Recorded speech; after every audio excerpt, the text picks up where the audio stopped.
Hi everyone and welcome to Dennis Deep Cuts, the 10th installment.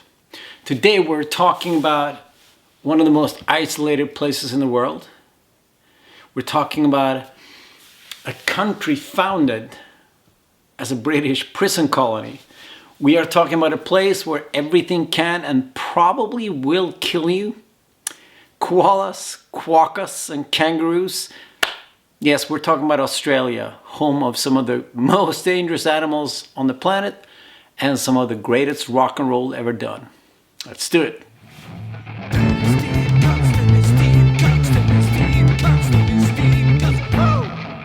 Maybe it's the fact that I've been shoveling snow for the past months, or I've been chronically cold since October, but I'm dreaming about warm and exotic places. And usually when people ask me what's your favorite place to tour, I say, it doesn't really matter. All places are cool to play in, and whenever there's a new country or a new city, it's quite exciting.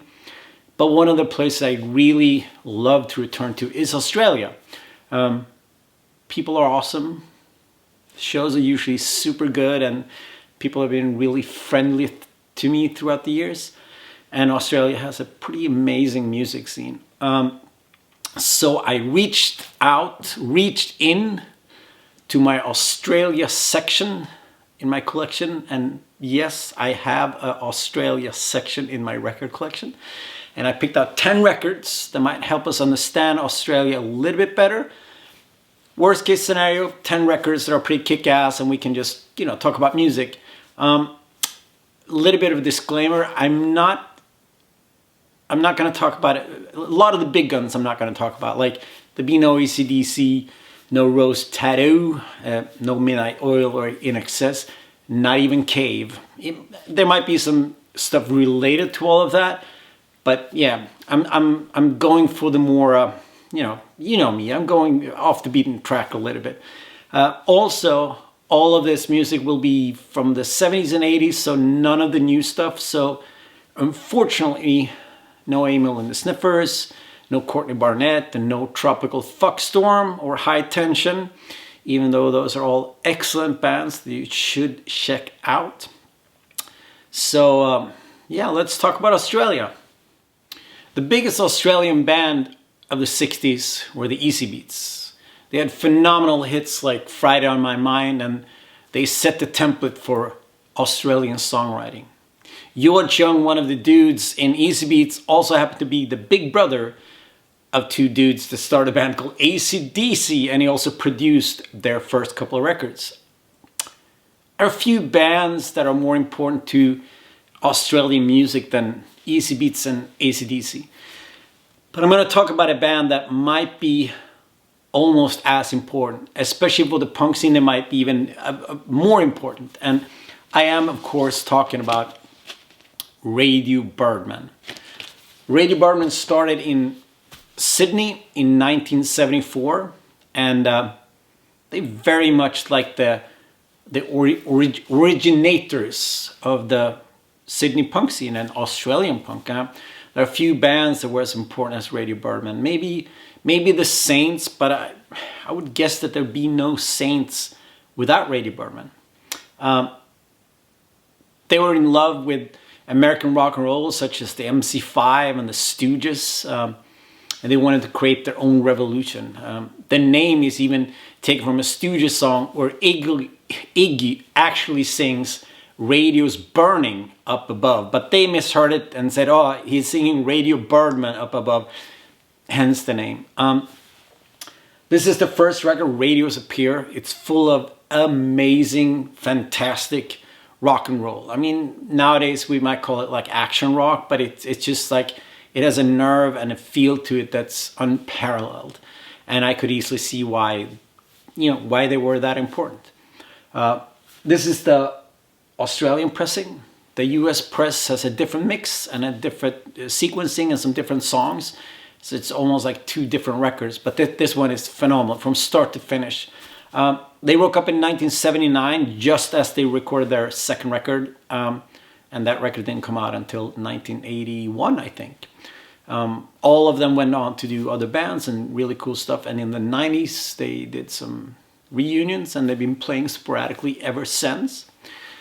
I was lucky enough to see them play at a festival in Spain a couple of years ago when we played Refused, and it was just phenomenal. Like, they sounded as crisp and amazing as ever, and you know, yeah, they're just great.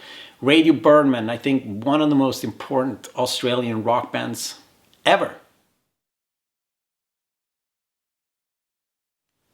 Another insanely important band for the Australian punk scene was this band, The Victims.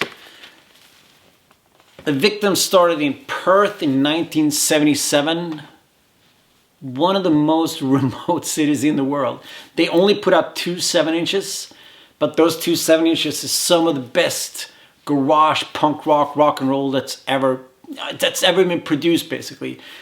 This here is compilation with all their stuff, because the 7-inches are extremely, insanely expensive. So you are better off trying to find the the vinyl. They broke up already in 1978, but singer and guitar player Dave Faulkner, he went on to form one of Australia's most successful garage rock band, the Hoodoo Gurus, together with a couple of dudes from another Australian punk band, Fun Things. This is not really on the list, but this 7-inch is almost as good as the Victims 7-inch.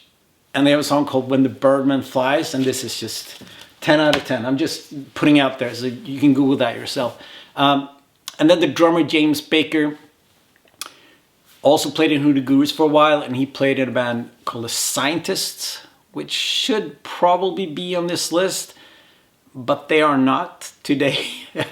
Maybe next time. And he also played in Sleaze Purveyor's Beast of Bourbon. So, Victims, very important and pretty fucking fantastic.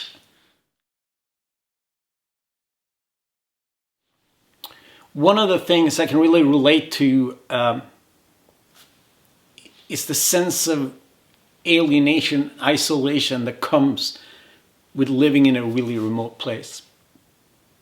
I mean, where I grew up, you can't really compete and you can't really compare, but we grew up pretty disconnected from the rest of the world, and I have a feeling that most Australians feel that way too. And another thing that happens when you live in a small world or a small scene or a small city, I mean, Australia obviously not a small country, but the rock scene is pretty small, is that a lot of people end up playing in a lot of bands. And here's a perfect example of that.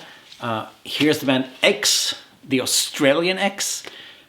They started in Sydney in 1977, and the main guy in Australian X was in Rose Tattoo before this. This record from 1978 is fucking fantastic. It's high octane, primal rock and roll riffage, howling vocals, kind of repetitive, and really good. When they formed, they didn't know that there was a band from Los Angeles with the same name, so they just kept the name. They broke up after this record, got back together for a couple of years, and put out 2 more records that are also pretty cool. First time I went to Australia with International Noise Conspiracy, Ray from the Hot-Ons came to the show, and he gave me a burnt CD with Australian punk rock on it. He gave me a Radio Birdman t-shirt that I still have, and he gave me this X record, and he said, here's a good introduction to some Australian punk. So, I mean, I guess this whole episode and my obsession with Australian music, I gotta thank you for that, Ray. That's really nice of you, and thank you for hooking me up with this fantastic record. Let's move away from punk rock for a little bit, for a minute or so. Another band that started in Sydney in the late 70s, they're part of the post-punk scene and the experimental scene, was the brilliant and radical and quite disturbing SPK. influenced by radical Marxism, krautrock, and John Cage. They started this noisy industrial madness. They put out 3 highly sought after 7-inches before they relocated to London, where they put out their debut album, Information Overload Unit. I love this record. It's great, but it's noise and it's weird drum patterns and a really menacing atmosphere. It's not a very commercial record at all, I must say. But if you are into the more insane side of music, then SPK is fantastic. As they progressed, they moved on a little bit from the most noisy aspects of it and went in a more danceable, albeit slightly industrial way before they finally broke up in 1988. But if you like, you know, Throbbing Gristle or Lustmood or Cabaret Voltaire, I definitely think that you should check out SPK. Let's hang around in Sydney for a little bit. While SPK was violent and dirty and chaotic, the Sunny Boys was pretty much the opposite. I have a hard time thinking that they actually shared stage, but who knows? If you were around, maybe did they ever play at the same venues or same shows? I have a hard time believing that. The Sunny Boys were formed in 1978. 79 maybe in Sydney, and they put out 3 albums that are all really good. But this first one from 1981 is filled with power pop gems and hits, and it's just ridiculous. If you're into great harmonies, great melodies, fantastic playing, you have to check this record out. They broke up in 1984 and has since done sporadic shows. And I just saw online that they're doing their farewell tour in 2023. So if you are around, just go and check them out. I assume that it's still going to be great. There's a whole scene in Australia with those, you know, like we can argue about what Australia is. But one aspect of Australia is this beaches and sunshine and good times, you know, like... and there's a whole scene of those type of bands that might deserve another episode or something, or maybe a footnote. But Sunny Boys, fantastic. Sunny Boys for the win. I love this record so much. It's such a power pop, phenomenal power pop record. Speaking of power pop or such music, let's dig into one of the most successful and longest standing bands in Australian rock history, and also the Australian band that was my first introduction to Australian music. That was not AC/DC. I am, of course, talking about the Hard-Ons. The Hard-Ons were formed in South Wales in 1984 and has gone on to sell 250,000 records, released, I think, 17 full-length albums, and they tour relentlessly.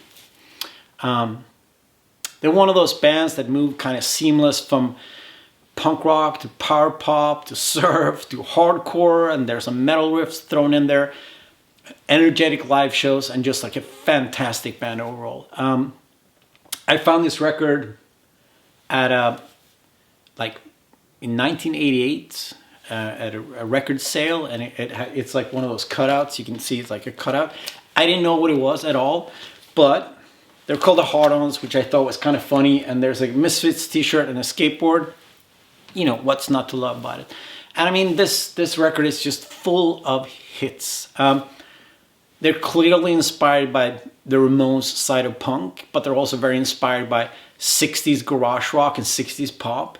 So all the music is kind of really punky, but they have these fantastic melodies and fantastic hits, and they're just a phenomenal band. When I first came to Australia, as I said, Ray from the Hard-Ons came to the show, and he was super nice to me, and he's the whole reason we're talking today. And then we stayed in touch. So last time, Refused played in Australia. The entire original lineup of the Hard-Ons was at the show, which made me super happy. And oh, a footnote. When we started the International Noise Conspiracy, one of the things me and Ludwig, Ludde, the drummer, bonded over was the fact that when he was 12 years old, he was a part of the Hard-Ons fan club. That's pretty amazing. Hard-Ons, you know, they're still around. They put out a record in 2021. Gotta love it. So, Sweden and Swedes has always had a soft spot for Australian rock music. Of course, Midnight Oil and of course In Excess were huge in Sweden, but they were also huge everywhere. Interestingly enough, if you travel in Sweden, you go to record stores, you can find tons of the Triffids records, massive in Sweden, and the Go-Betweens. But one of those bands that I kept seeing in record stores everywhere, and I kind of had a preconceived notion of what it was, and I never checked it out because they were always like in the bargain bins, and I'm like, I don't know about this. The name is a bit weird, and I think it's like just some lame rock music. How wrong I was. Hunters and Collectors. It's propulsive and angular. It's pop genius mixed with industrial tendencies.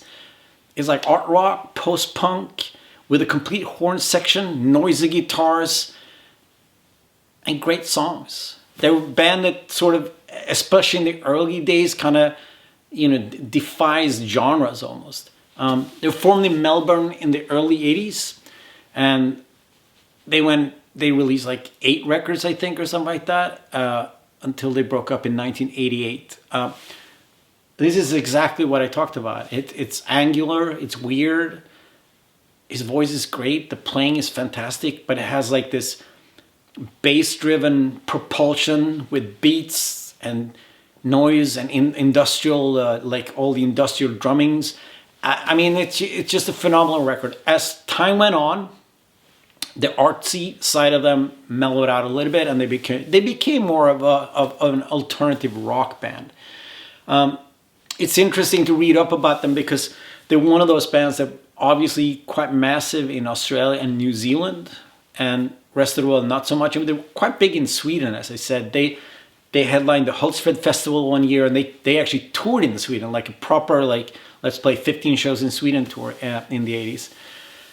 But the rest of the world, they never really broke through. They're one of those bands that's like almost. They toured the States quite a lot. They toured Europe a lot, but they never really pushed through, which is a shame because they're a very, very interesting band. And I think that across the line of their, whatever, 8 records that they put out, it's consistently pretty awesome. And I mean, it just goes to show that, you know, you shouldn't judge things on, you know, on your first idea of what you think it is. I thought this was going to be some complete different. I put it on and I'm in love with Hunters and Collectors. What can I say?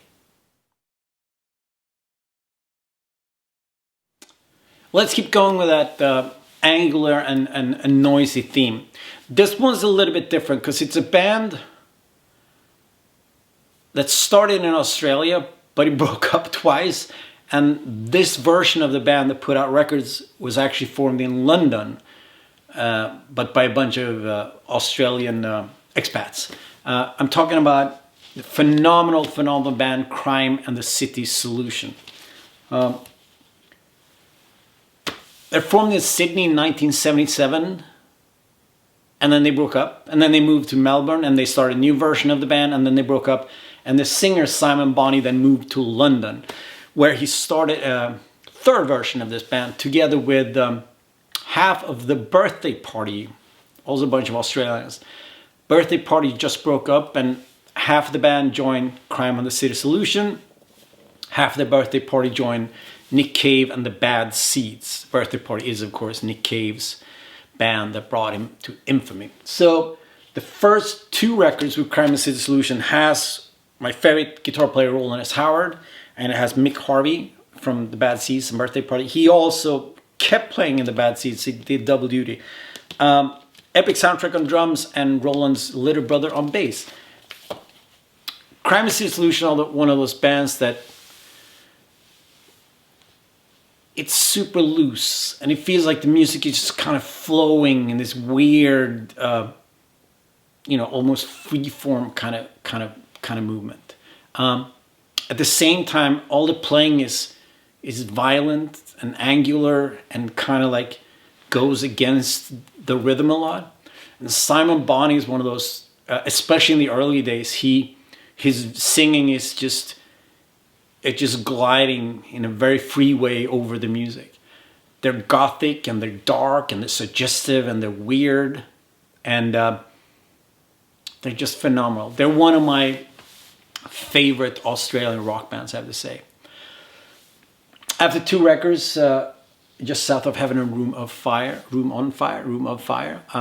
Roland took his brother an Epic Soundtrack, that's such a good name for a drummer, and left and started also a great band called These Immortal Souls. Simon Bonney recruited people from Duff and Ein Stolz and the Neubauten and released another 3 records that are also completely amazing before they broke up in the late 80s. Simon Bonney then went on to do 2 really, really good solo records before reuniting Crime and the City Solution in 2013 with a record called American Twilight.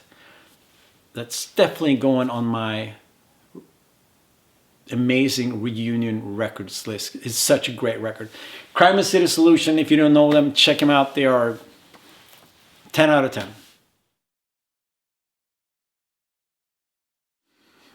1985, Melbourne, Venom P. Stinger.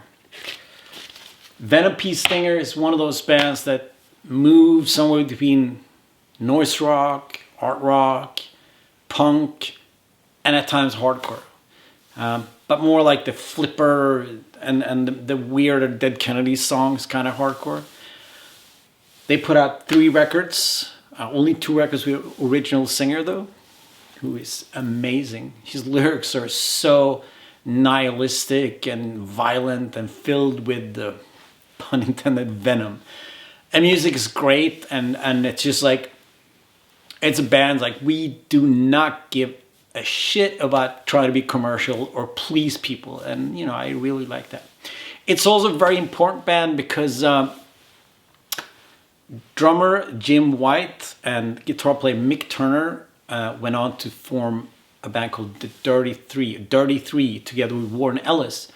Also a band that should have been, could have been, would have been on the list, but not today, which is great. And Warren Ellis is, of course, the guy with the beard and the violin that's been with Nick Cave for the past 25 years. So an amazing, good band. And when you see all these connections, and I mean, also the drummer did play on the Crime and City Solution reunion record from 2013.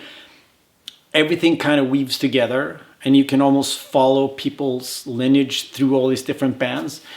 And it makes digging in the Australian music scene super exciting.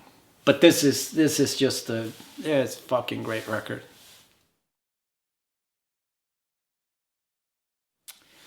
One thing that struck me as I was going through these records and talking about the Australian rock music was that there's always a weird undercurrent of violence in everything. In almost all these bands, you can sort of feel it, and more importantly, you can hear it. Sunny Boys and Hard-Ons might be the exception, but all the other bands has this really masculine energy, and the entire, that seems to be true for the entire scene. The women are very few and far between, and the men are tough and rugged. I can only speculate as to the fact that it might be that it's a very hostile environment to live in, or that Australia was started as a British prison colony. You know, maybe even in the more poetic and artistic acts like Nick Cave, there's always a palpable sense of danger and violence. And all of this is very much encapsulated in this last band that we're going to talk about, the Cosmic Psychos. All right.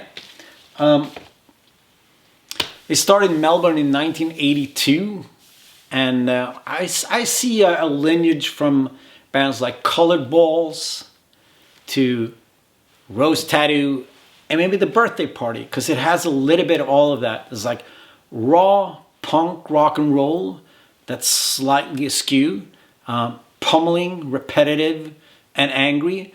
It's music so dumb that it's smart, if that makes sense. I mean, they're obviously punks and they're indebted to punk rock, and it's like there's like a touch of the Ramones, but it's manly and it's tough. It's music made by construction workers that fight at the pumps, you know. It's very, very manly, masculine music. And it feels very much like Australia. The records are great. This record's fantastic. And they're still around today. I mean, they're one of those bands that put out a greatest hits record in 2001 maybe. And it was called 15 Years and 1,000 Beers. That's what we're dealing with. They put out a record 2021 called Mountain of Piss. I mean, look at this. And there's also a really cool documentary about them on YouTube. Cosmic Psychos. What better band to sum up Australian rock and roll?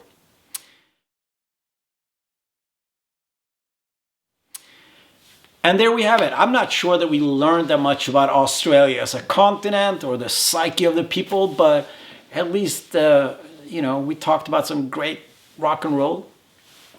There's a playlist below, a link to playlist, so you can check out all these bands. I hope you liked it. What's your favorite Australian band? That's not AC/DC. Because it's too easy. It's AC/DC. Or Akadaka, as they say down under. Yeah, please leave a comment. I wasn't gonna do any promotion for myself today, but I have a new band with David and Magnus from Refuse, together with free jazz saxophone player Mats Gustafsson, called BACKENGRILLEN. We're actually playing shows next week. Putting this at the end of the episode. Check out the little hype video and come out and say hi if you want to. If not, I will see you here next week. Like, share, subscribe, please. Get me to 1,000 followers. That'd be fantastic. Until next time, stay wild, my friends. Thank you.